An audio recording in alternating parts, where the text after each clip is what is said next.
Hi, this is Cory McCarthy, and welcome to a new episode of Fit, Formidable, and Fantastic. That's right, go F yourself, and happy Meatless Monday.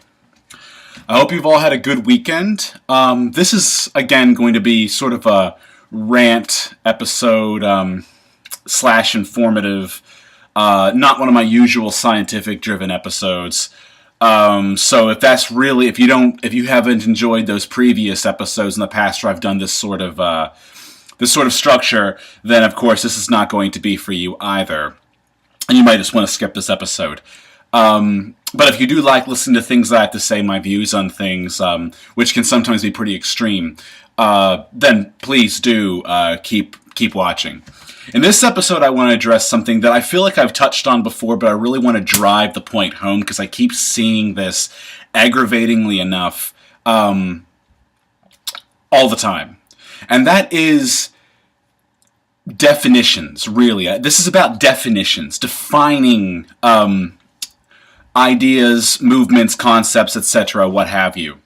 And in this case, I want to talk about defining veganism, defining vegetarianism, etc., etc., and why we shouldn't bastardize these definitions. Recently, on Facebook, actually, I saw someone who claims to be vegan, but openly admits they consume eggs. And their excuse for consuming eggs is that they know the farm, they know the people personally who own the farm, and they feel, based on some book they had read, that they're not causing it. They're not perverting any kind of ethics. That they know the animals are treated well, etc., etc. So they think that they can consume these eggs and still be considered vegan. They call themselves vegan, and they were adamant about it to the point of being argumentative. And here's where my problem with that is. I don't care how ethical you think a particular farm or source is, from dairy, eggs, or whatever. It doesn't fucking matter. If you're consuming eggs and you're consuming dairy, then you're a lacto-ovo-vegetarian. You're not a vegan. I don't care how, ethical, like I said, you think that source is. You're not a vegan by definition. And we have these definitions to prevent these perversions.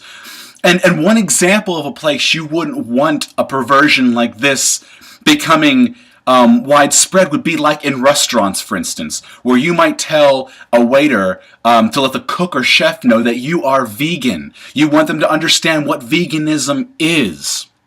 I'm not saying here that you shouldn't elaborate to that waiter what you can and cannot eat and maybe push it as sort of an allergy situation to ensure they don't contaminate your food accidentally or intentionally.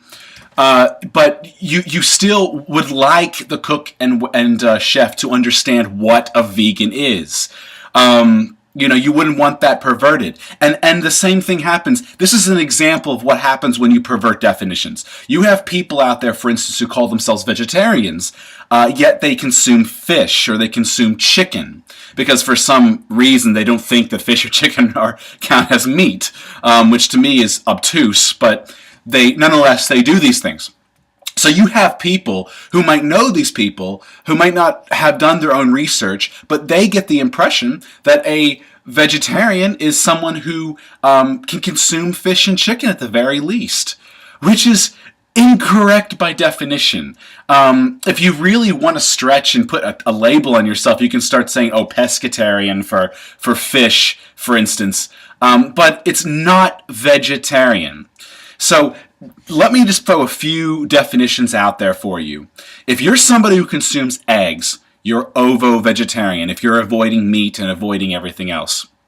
If you're somebody who consumes dairy, you're a lacto-vegetarian, assuming that you don't eat meat and everything else that would basically keep you from being a vegetarian. Now, if you eat eggs and dairy and you don't consume meat, so you're otherwise, not consuming other animal products, then you're a lacto-ovo-vegetarian.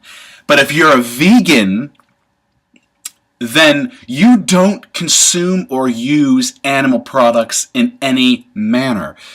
to the best of your abilities. I know sometimes slight cross-contamination can occur, like for instance, a product might be a vegan product, but it might say that because it's processed in a facility that also creates products that have eggs or dairy in it, it may contain traces of such. That's an example of like where you're doing the best you possibly can, but there's like a 99.9% chance that it's clean, but there's that like 0.1% chance that you might get a cross-contamination.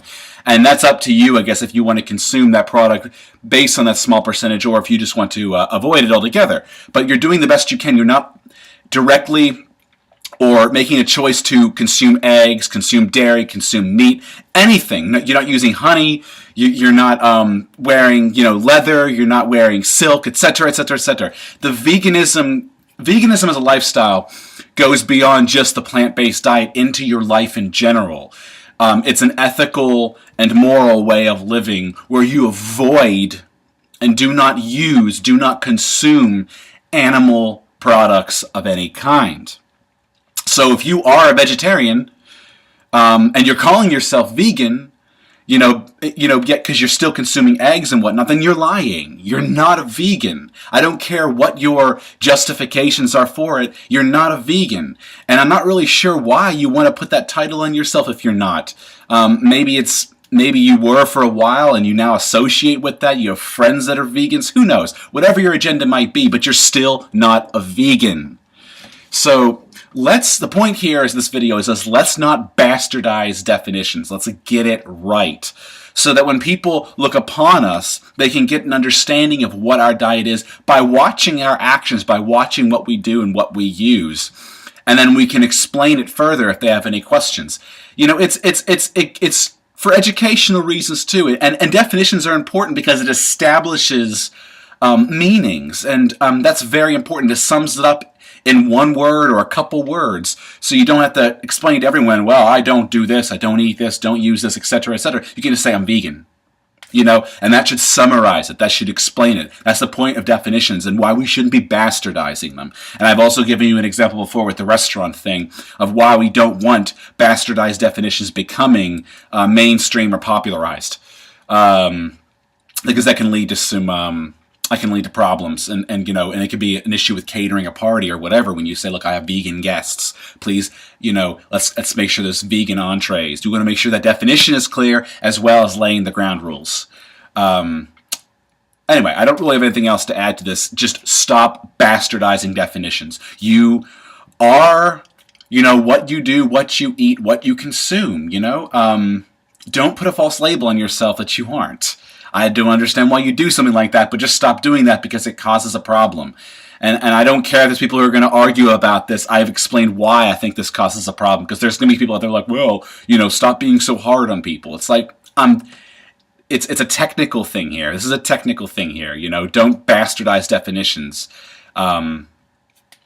Anyway, I could keep ranting on and on and on. I've said a number of times now what my point. I've got my point across. So if you want to discuss this or debate it, whatever, add your thoughts, expand upon it, please drop it in the comments below as always. Otherwise, you guys have a good week and happy holidays. I'll see you all on Friday for a regularly scheduled episode.